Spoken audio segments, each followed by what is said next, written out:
আজকের গল্প ছাত্রের কাণ্ড। দম ফাটানো একটি হাসির গল্প। এক স্কুল ইন্সপেক্টর স্কুল পরিদর্শনে এসেছে। স্কুল ইন্সপেক্টর: তোমাদের পড়াশোনা কেমন চলছে? ছাত্র: ভালো স্যার। ইন্সপেক্টর: পড়াশোনার মধ্যে কোনটা তোমাদের কাছে সবচাইতে বেশি ইন্টারেস্টিং লাগে? ছাত্র: গেমস পিরিয়ড স্যার। ইন্সপেক্টর: ও ফাইন। আর কোনটা সব থেকে বেশি বিরক্তিকর?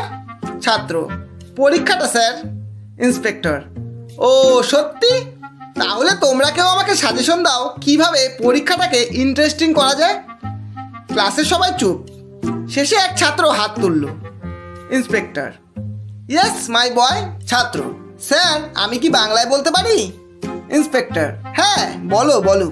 ছাত্র: স্যার টেস্ট ক্রিকেট বোরিং লাগা শুরু করেছিল বলে 2020 এসে যেমন ক্রিকেটকে ইন্টারেস্টিং করে দিয়েছে, পরীক্ষাটাকেও তেমনিভাবে ইন্টারেস্টিং করে দেওয়া যায় নাকি? ইন্সপেক্টর: বাহ, বলো বলো শুনি কি তোমার প্রস্তাব। ছাত্র: স্যার তাহলে আমার প্রস্তাব শুনুন। 1. পরীক্ষার 3 ঘন্টার প্রথম 45 মিনিট হবে পাওয়ার প্লে, তখন স্যারেরা ক্লাসের বাইরেই থাকবেন। 2. পাওয়ার প্লে শেষ হবার পরের 45 মিনিটে ওভার রেস্ট্রিকশন থাকবে, মানে একজন স্যার 4 বারে বেশি পরীক্ষা করে ঢুকতে পারবেন না। 3.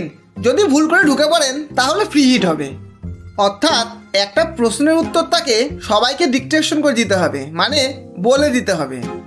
4.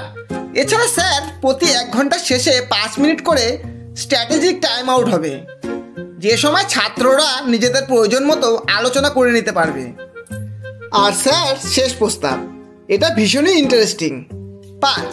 প্রতি 30 মিনিট অন্তর অন্তর পাশের গার্লস স্কুলের মিতা সায়ন্তনীরা পরীক্ষার হলে এসে চিয়ারলিডার সেজে নাচবে। এরপর শেষ খবর অনুযায়ী ইন্সপেক্টর স্যার এখন হাসপাতালে ভর্তি রয়েছেন। ধন্যবাদ। গল্পটি যদি ভালো লাগে একটা লাইক অবশ্যই দেবেন এবং বন্ধু ও প্রিয়জনদের শেয়ার করে চ্যানেলটি সাবস্ক্রাইব করে পাশে থাকবেন।